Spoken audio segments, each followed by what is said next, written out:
அம்மாவை 18 வயசாச்சு இப்போ இன்னும் பால்குடி மறக்கலையா?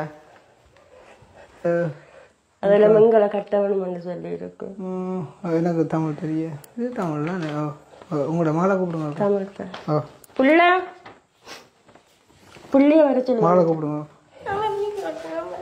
புண்ணி எடுக்க மாட்டேனப்பா நான் சொல்லுறேன்.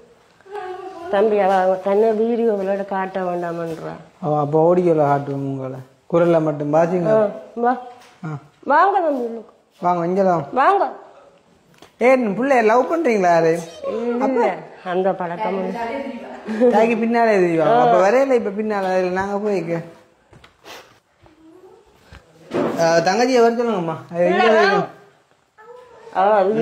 வீடியோல காட்டு இல்லடா. அப்ப வாங்க நீங்க ஒவ்வொரு அங்க அந்த கூப்பிட்டு அக்கா வர சொல்லுங்க. இருக்கா வர சொன்ன அக்காவை. அக்கா உங்களுக்கு தெரியும் தான் நாங்க வீடியோ சேர்ந்தாங்க உண்டு. அப்ப இப்ப பிள்ளை இப்படி நடிச்சிட்டு இருந்தா நான் கோபம் வந்துருமாக்கா. உங்களுக்கு தெரியும் தானே எத்தனை பிள்ளைகளோட நாங்கள் எவ்வளவு நாங்க என்ன என்னது கேட்கிறோம். உங்களுக்கு கஷ்டம் வேண்டாமா? நீங்க கதைக்கிறத விட பிள்ளைகள் கதைக்கிறதா நாங்கள் உங்களுக்கு கூட ஹெல்ப் கொண்டு வரோம்.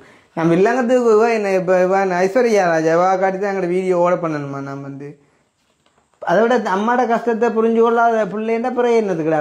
இப்படி பிள்ளை பின்னால நிக்கிறேன்டா பிறகு என்ன உங்களுக்கு கஷ்டம்? உங்களுக்கு ஏதோ ஒரு வசதி இருக்குத்தானே. இல்லாட்டி நீங்க இப்படி இருக்கேனுமா?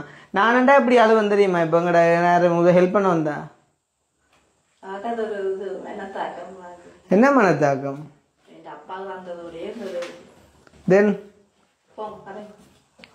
வீடியோல வரணும்னா நீங்க அதுல அட்லீஸ்ட் அதுல இருங்க. ஒரு மனுஷன் கூப்பிட்டா ரெஸ்பெக்ட் பண்ணணும் தங்கச்சி. ஃபர்ஸ்ட் ஆஃப் ஆல் நாங்க வர விருப்பம் இல்லைன்னா நான் காட்ட மாட்டேன். இருந்தாலும் அதுக்கு ஒரு முறை இருக்குது. இந்த ஐயனோட தெரியக்கூடாது அப்படின்னு அவ்வளோங்க. எங்களுக்கு நடிப்புகள் பிடிக்காதம்மா. என்ன சொல்லுங்க அப்ப நீங்க சொல்லுங்க. அப்போ நாங்க இது வரைக்கும்